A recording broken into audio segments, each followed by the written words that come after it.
Welcome to the MuseCast, where we squeeze every last drop of inspiration out of Sunday's sermon. Ready. Okay. You said ready. You did say ready. I did. The word ready did come out of my mouth. I don't feel like it exited my mouth with confidence or with a conviction, but yeah, that's true. That's true. That was like a pre-coffee ready is what that was. Like, so. Ready? Okay. Well, I'm here now.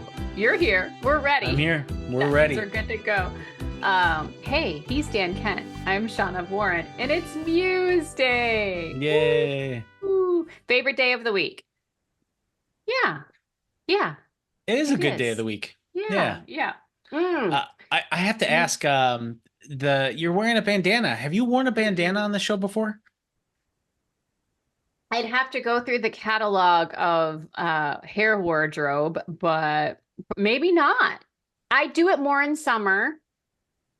Feels like a summer vibe to me. Yeah.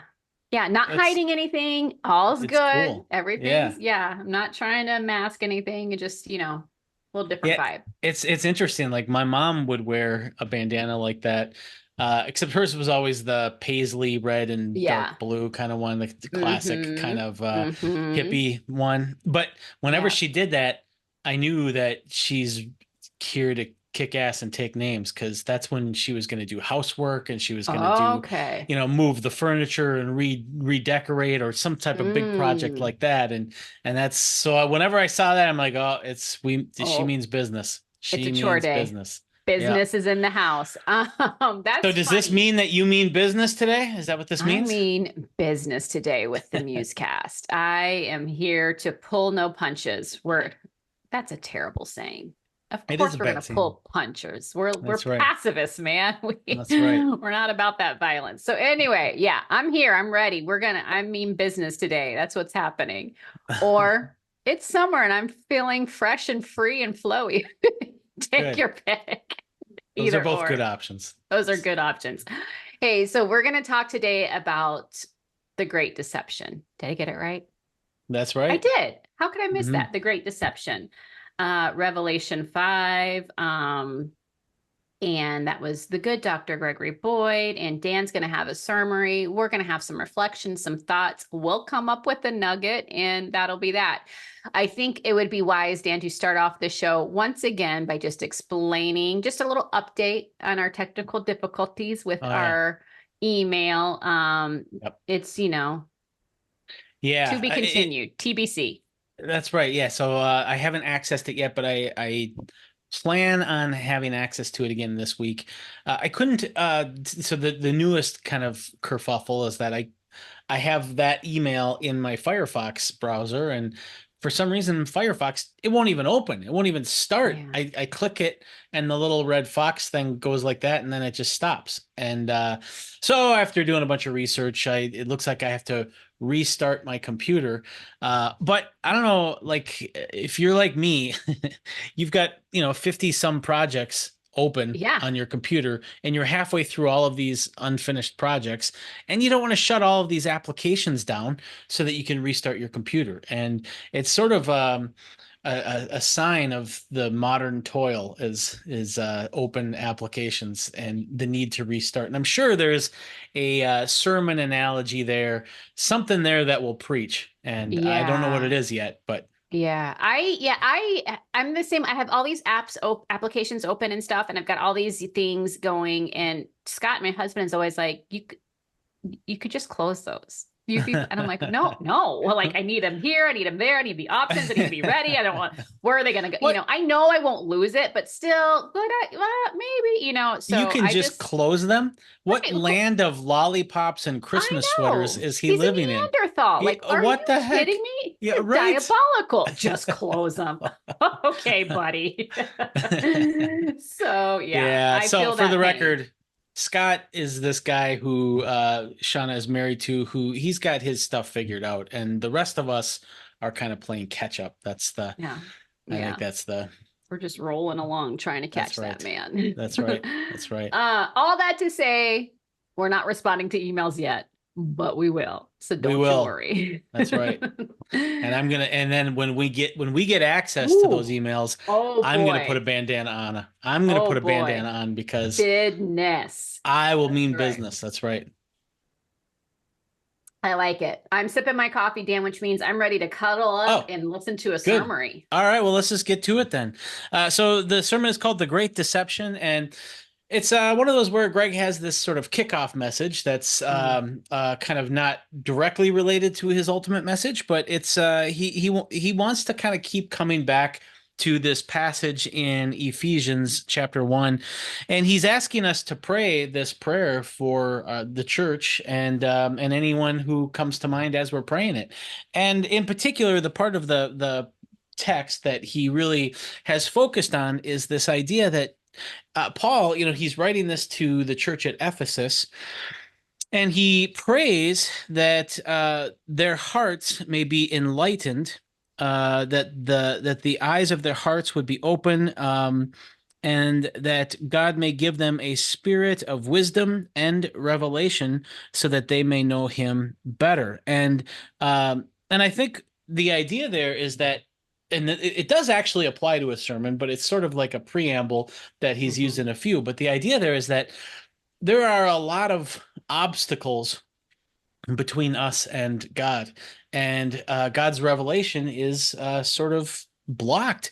And so the prayer there is to kind of, to see through that blockage, because um, there's there's just so much goodness there. And as the prayer goes, it says this. I pray that I pray that the eyes of your heart may be enlightened, in order that you may know the hope to which he has called you. So that's the first thing. Is, boy, that's what we need. Is we need hope. And if having our eyes open like this will give us hope, that by itself is a good thing. But also that we may know the riches of his glorious inheritance in his people, and the incomparable power for those of us who believe. And I think, again, the riches of his glory, that is the profound benefits of having this allegiance with God. And that's, to me, is so profound, because it's like there's so much of faith where it's like, what's the point? What do I get out of faith? And and it just it can seem like when it's a tough journey for sure. But boy, if you can, the more you can tap into the riches of God's glory and the power of faith in God, the better one's faith walk will be. And it also then opens up the door for gratitude and being grateful in all things. And gratitude, of course, is sort of the baseline. It's sort of the kind of the foundation of joy, and so it's just good. But there are all sorts of obstacles to seeing this great revelation and experiencing this gratitude and this joy. And so Paul's prayer is for us to be able to see that. And part of the obstacles there is that, and this is our theology, that we are born in a world that is at spiritual war with this great deceiver. And underneath our greed, underneath our lusts, underneath our covetous behaviors, underneath our violence, underneath all of our sin, sits this one kind of terrible thing, and that is this deception, that we are being deceived. And what are we being deceived about? Well, we're being deceived about what God is actually like. And so that's sort of the message that Greg is going after here. He's looking at Revelation chapter 5, and in particular, he's at this point where I sort of hinted at it with my sermon, but you have John seeing this scroll that nobody is worthy of opening until the Lamb appears. And so Greg argues that this whole scene sort of is an allusion back to Revelation, or not Revelation, but Genesis chapter 3 and the fall, and where the serpent kind of deceives Eve by making her question God's worthiness. That, is this God really worthy of your allegiance and your obedience? Because what the serpent says is God is a trickster. He's not honest, and he is trying to keep you from the fullness of life that you have this potential to get. And of course, all of those things are are not true of God. They're actually true of the serpent. And so that's sort of the deception that goes on there. And that key question is, who is worthy? Is it the serpent, or is it God? Is it the world, or is it God? And so what you have in Revelation then is you have this peek behind the scenes of what's going on in the world, and Greg kind of looks at Revelation chapter 12, and he looks at this great deceiver, the one who is behind the scenes of all of the deception that we experience, which is a big part of the obstacle between us and God, is this deception about who God is. And he kind of talks about the dragon, who is actually Satan, who is talked about as this great deceiver, but also there's this allusion back to Isaiah, where you have Satan as this glorious angelic figure who falls away from God. And part of what's going on here then is you end up with these two sort of options, these two ways that you can go. And you've got this dragon way, which is Satan's attempt to kind of overthrow what God is trying to do in the world, or you have this lamb-like way that we can go. And the dragon way is all about ascending as high as you can go and ascending to God's place and being like your best self and getting more for yourself and your will, and so living as if that my will be done, that I can ascend to this and that. And of course, the lamb-like way is the exact opposite. The lamb-like way is this descension. It's this power under. It's this servant mindset. It's this, not my will be done, but thy will be done. It's this very outward sort of thing. And so you have these two kingdoms.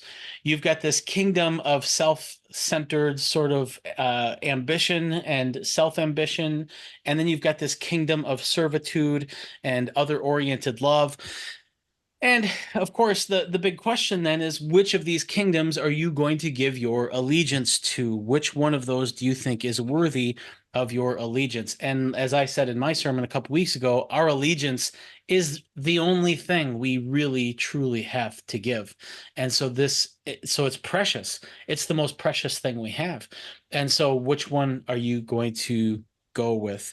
And that leads then to Greg's kind of takeaway points, which is, how can we wake up to the deception? Because it's hard to give our allegiance to this lamb-like way and this godly kingdom if we don't understand it, if we're deceived, if we think it's something that it's not, if we don't understand the power, if we don't see the hope in it, then we're not going to give our allegiance to it. So figuring out a way through that deception, man, that becomes really, really important. And so Greg just gave us 4 things that we can do. The first one is to pray, because it's really hard to undeceive ourselves. It's hard for a fish to notice the water that it's swimming in.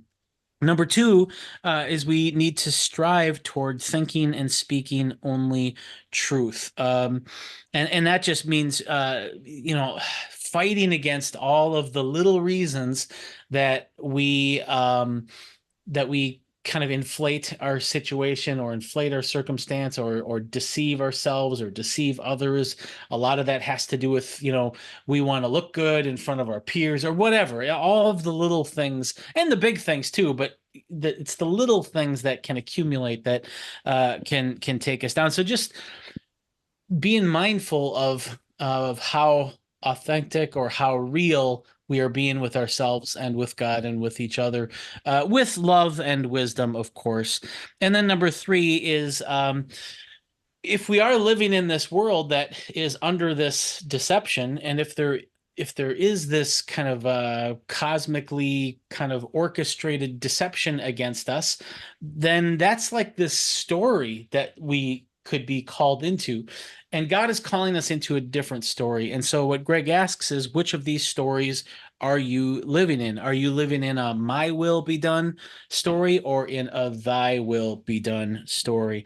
And then finally, number 4, the deception tends to take root and come to full fruition in our culture. So Greg just encouraged us to ask or to question what is considered normal or common sense in one's culture, because a lot of times what is considered common sense is actually something that the culture has been deceived by, because once it becomes common sense, we don't think about it anymore, and that is when deception becomes most dastardly. And so that's my summary. I took some creative liberties with it, but I thought it was just a very solid, well-structured sermon by Greg, and Greg was in good form. I think the mighty revivals put him in a good spirit for the sermon. So that's my summary. What are your thoughts on it? Yeah, thank you, Dan. Good summary. I agree. I want to like zoom out for a moment. I think the entire service was great, having the mighty revivals there. And for those of you who don't know, Delon is one of our main worship leads. And so his family has a gospel group that we have the honor of being able to worship with them from time to time. And we'll see them again coming up in summer get together. But that was just a very energetic, fun worship set. Greg loved it. It was great. He was, super into it, had to rehydrate himself a few times.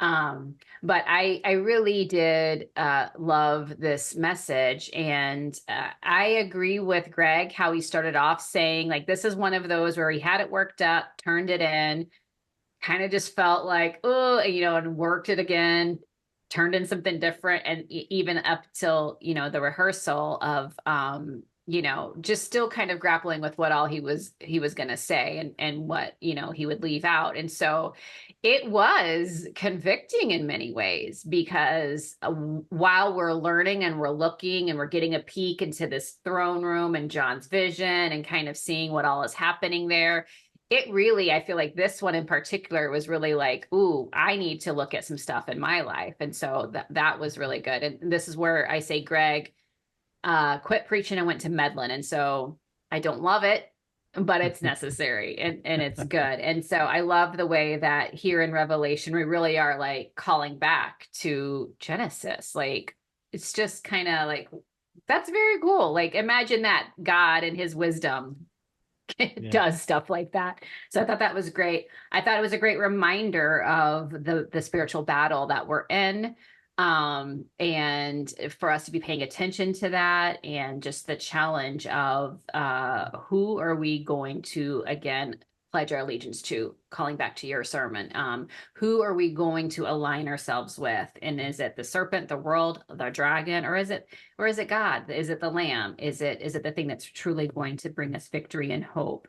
And then just asking the question of how do we wake up to the deception, I think was really cool, because when you're deceived, I'm going to say 99.99999% of the time, you don't know you're deceived. So how can you wake up to something that you don't know you're chilling in, hanging out in, vibing in? So I thought that was great. And I think it's a really important message, not only for us as individuals, but certainly for our church community, for those who call Woodland Hills home. I just really do hope that we are, when Greg latches onto something and kind of just keeps repeating it, like the Ephesians 1 prayer and some of the things that are coming circling back to the Dear Woodland Hills letters, I feel like that's something we need to pay attention to, because Greg loves to move on, right? He's so excited. He's, an activist, an evangelist. He like gets excited about what's to come. He's looking forward. But when he keeps like bringing things back, that always tells me it's something that we need to pay attention to. And so I'm just really thrilled with all of it. Yeah, that is a really good point. And that's such a nuanced point. Like you have to know Greg to really make that point. And because I mean, just like, he's just always wants to move on, and like try having a meeting with the guy. It's like, okay, is there any way we can keep this to 10 minutes? I know. And I'm that way too, but I think he's that way on like a greater level than even me, which is interesting. So and so when right, and so the way that you put it, when even Greg is like, oh, we got no, we got to sit here for a minute, then that's a good indicator that at least in Greg's mind this is really important. And we've come to find that when Greg thinks it's important, a lot of times it really is. So it's a good thing. Absolutely. Yeah.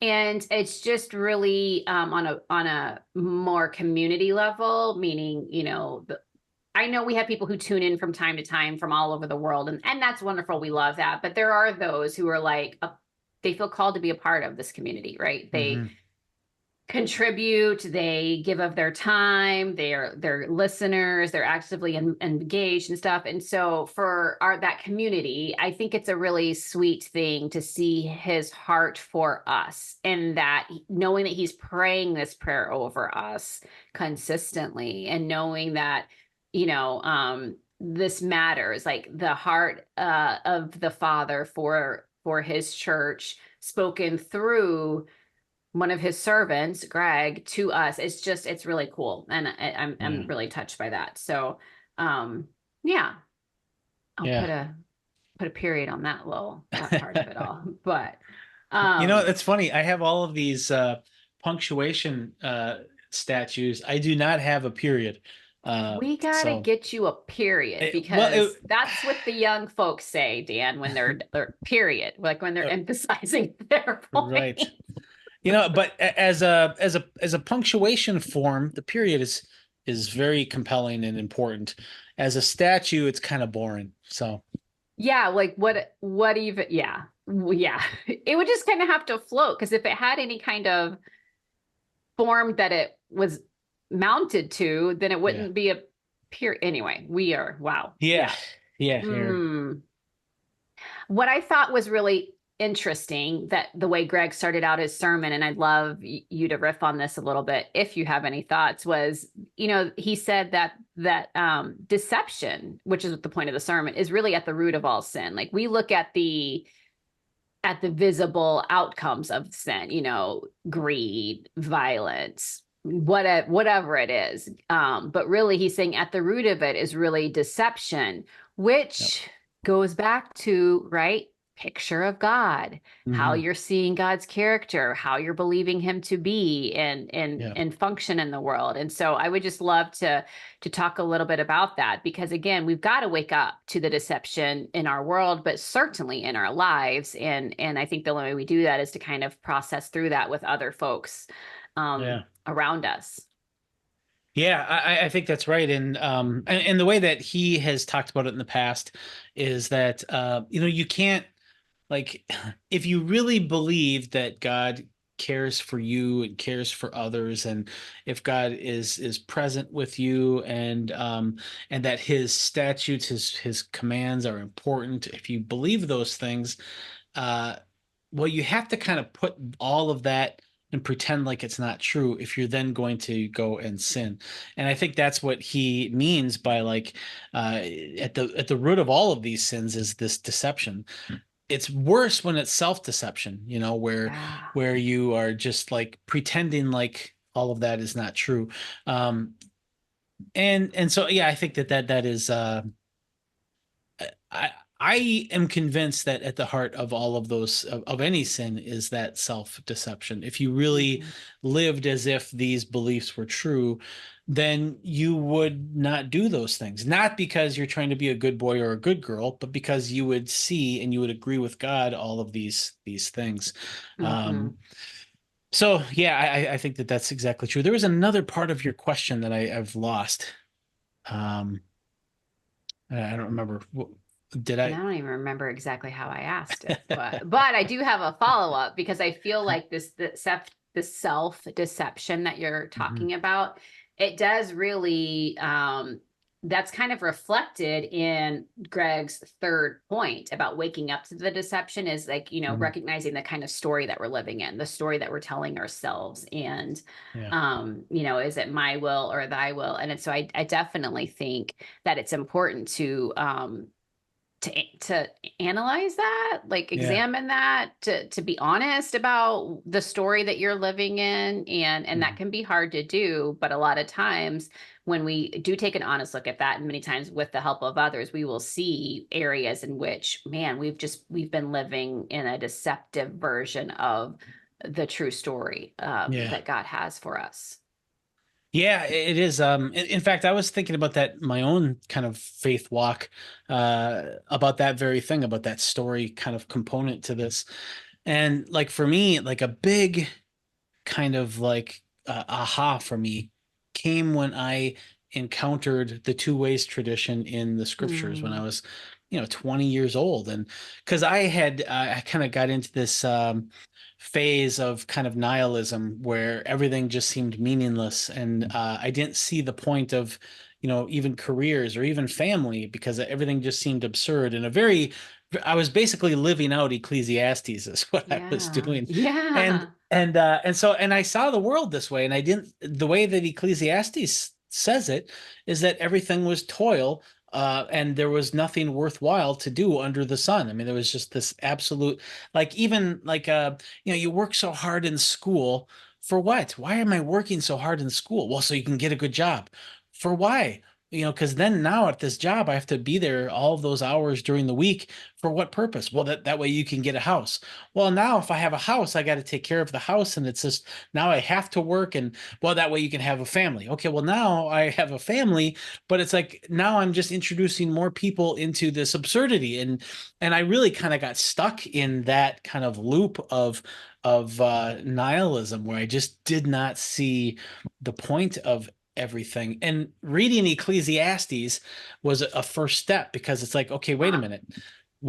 The Ecclesiastes understands this experience I'm having and describes it so acutely, so accurately that you know what I'm experiencing cannot be considered a what would you call it? A counter argument against the Bible, because the Bible is totally aware of this. And so then I'm like, okay, I gotta, if that by itself gave the scriptures credibility because it spoke so accurately into my life. And then I see these passages like in Deuteronomy 30, I think verse 15, where God says through Moses to Israel, I have placed before you life and death, blessings and curses. Reach out your hand for whichever you choose. And then you see that kind of language throughout. You have it in the garden where I have placed the tree of the knowledge of good and evil, or the tree of life. Reach out for whichever you choose. And you have it in Isaiah and Psalm chapter 1. David starts about the way of life versus the way of death. And as I started looking at that, I started to see, wait a minute, what I was experiencing and what Ecclesiastes is getting at is just one of these paths. I thought this is the world, but in fact, it was just one path of the world. And now, because of this more complex story, I see maybe there is this other path. Maybe there is this way that you can go that now suddenly adds meaning to all of these things, like school and career and family and things like that.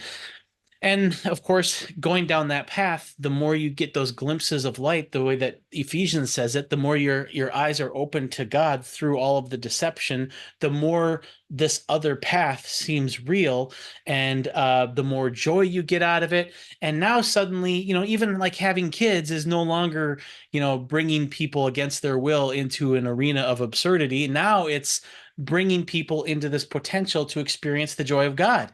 And that suddenly gives meaning to all of these other tasks as well. And so this point about the story that we're living in, for me, it saved me from nihilism, and it brought me into a robust faith in God. This idea that the whole life experience is this kind of two ways option that sits before us, the way toward life and the way toward death. And so, yeah, I think that's exactly spot on is what I would say. I love that, Dan. Thank you for sharing. And I really, anytime we're vulnerable and just can kind of give a peek into some of our personal experience and our faith journey, I just believe it's so helpful to people. Mm-hmm. So if the great Dan Kent has struggled, you can be okay and know that you'll make it out of your struggle as well.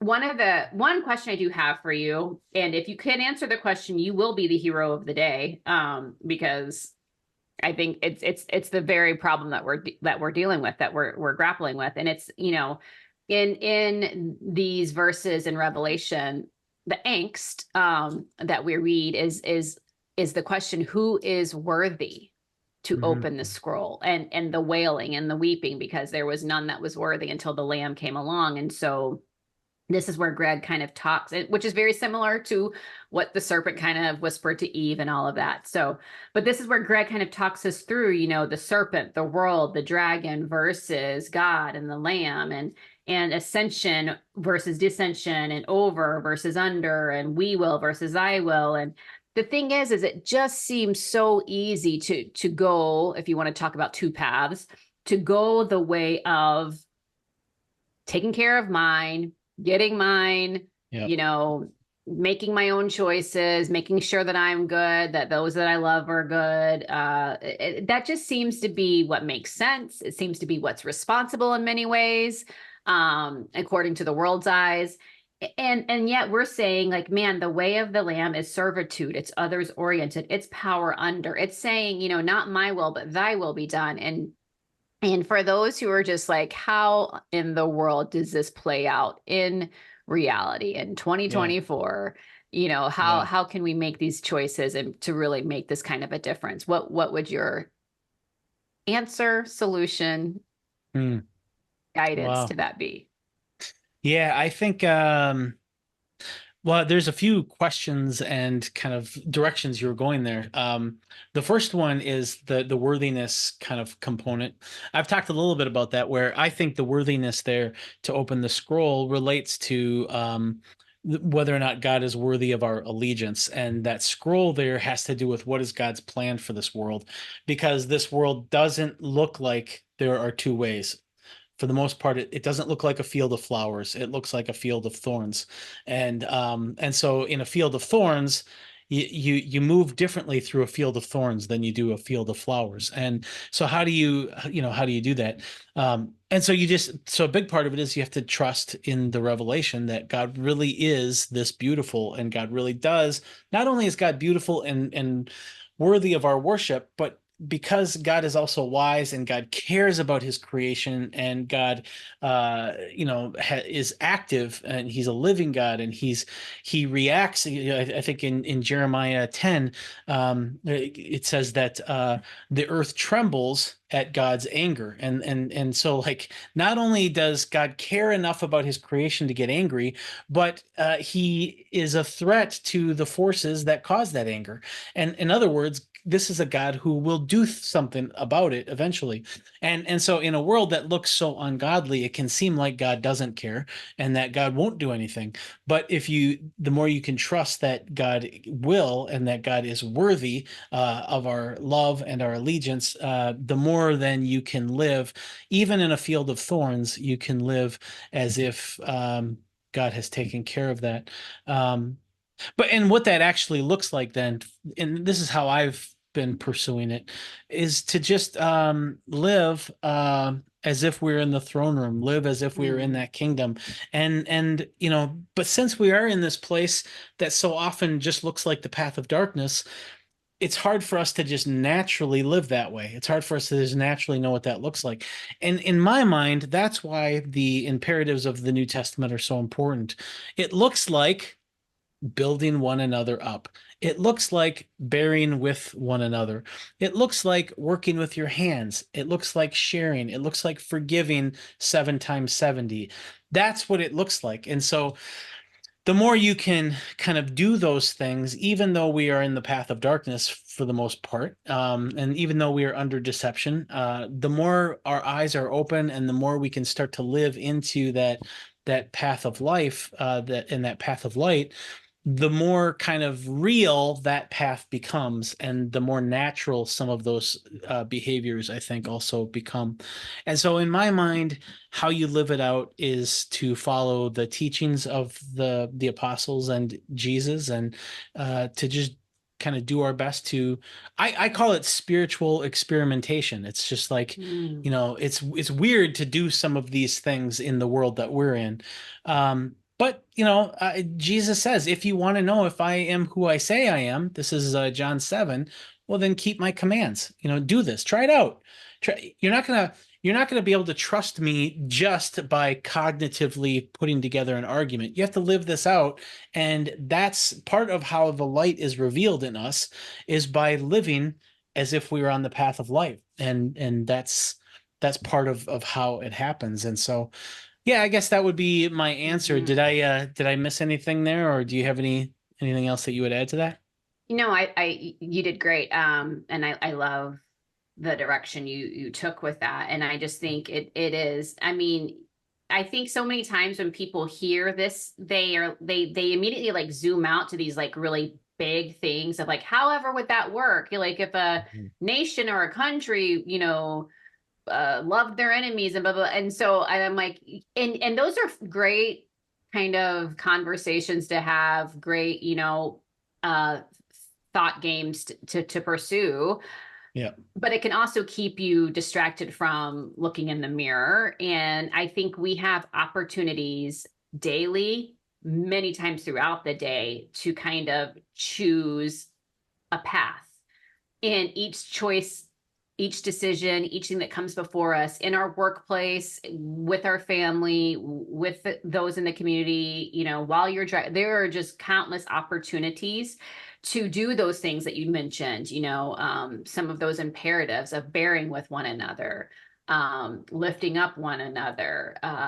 It's really, it sounds simple, but it really does come down to just how you are living your life in those day-to-day moments. And I think many times we get distracted with these grand scenarios of what it would look like, if an army were busting into my house, how would I, like, it's just like, oh, okay.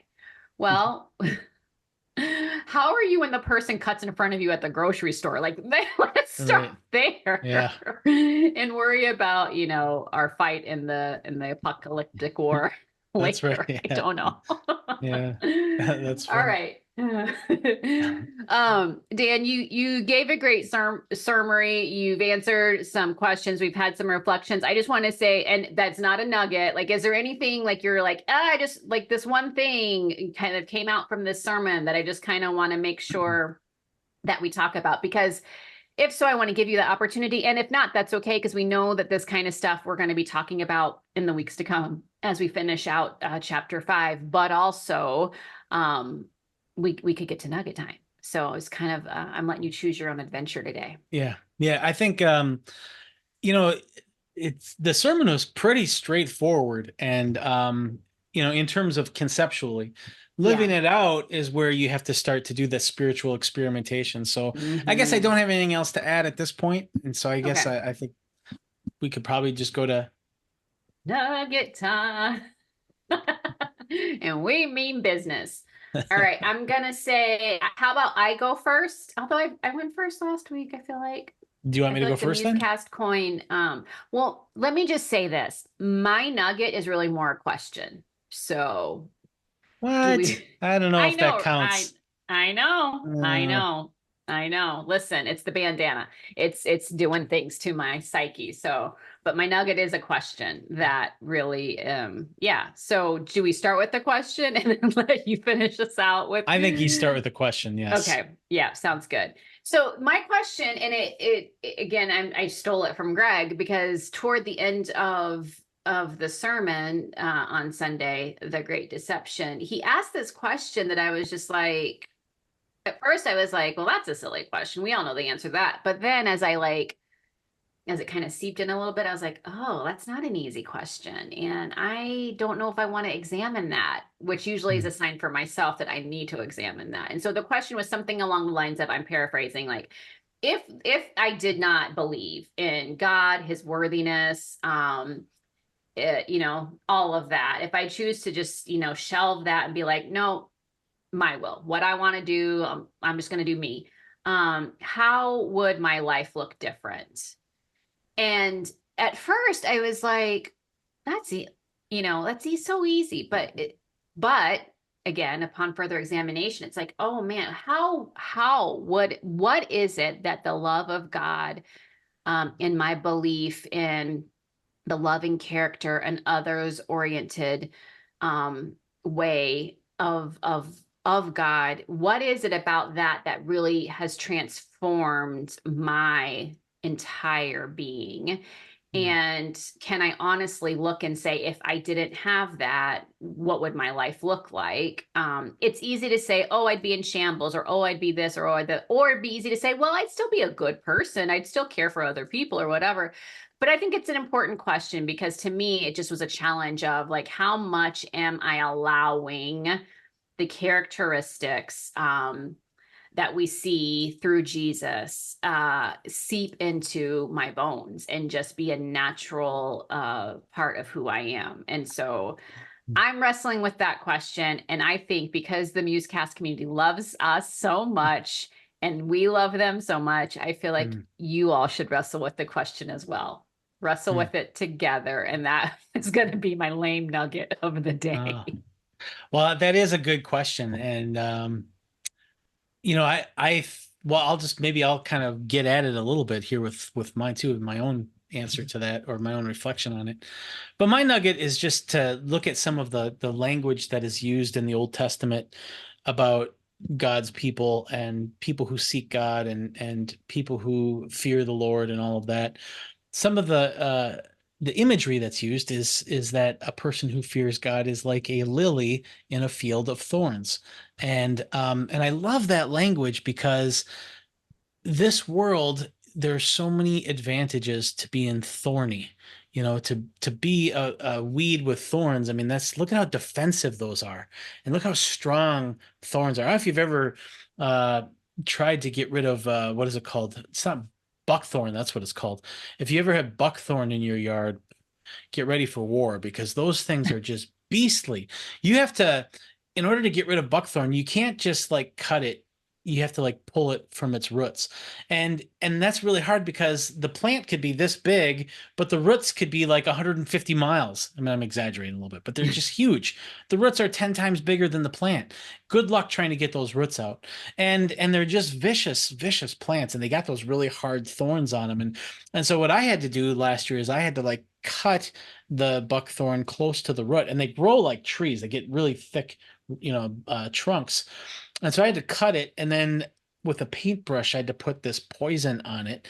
And I did this. There's like 100 of these things, and you have to do it because they reproduce like weeds, And so you look at how strong and powerful those things are, and they just take over. They just take over. And boy, in this world, if you have some type of power that you can exploit, some type of power that you can kind of use to protect your assets and to grow your presence, boy, that's good. And this idea of just being a lily, this soft little thing that, if a twig falls on you, you tear. That doesn't seem like, that's not very wise to be a lily. But if you trust in the Lord, if you trust that this is not all that there is, if you trust that God has a plan to take care of the thorns, and to take care of not only the thorns, but also the forces that compel a person to be a thorn, and all of those reasons and benefits of being a thorn will go away, then we'll see the wisdom of being a lily, which was always wise all along. And the interesting thing about that to me is that thorns, and I'm thinking of buckthorn here just because I have that on my mind, but they're very self-oriented. They protect themselves and they grow themselves, and they get so strong, and they're hard to kill. And by the world's standards, that's great. But they don't really do anything for anyone else. In fact, they hurt others if you walk near too close to them. If you get too close to them, they will cut you. And whereas a lily, even though it's weak and fragile, it makes the world beautiful, and it smells good, and it's pleasing to look at, and it serves others. And I just love that language in the Old Testament, and that's what we're called to do. We're called to be other oriented, even though it seems like being a thorn is the wisest path. That's only because we've been deceived about the nature of reality that we've been born into. And so, yeah, that's my nugget, and I will leave it at that. Amen to that. Lord, open the eyes of our heart to see it. I think that's good. Thank you all for tuning in. We love chatting with you. We love, just kind of digging into the sermons and just kind of pulling at some threads and seeing where it all goes. So we appreciate you being on this journey with us. You are a really great group of folks, and we will see you 4 p.m. on YouTube Central Time. In the meantime, go ahead and continue to send in your questions and comments to musecast@whchurch.org. We'll eventually get in there and be able to respond. Have a great week, everyone, and we will see you next time.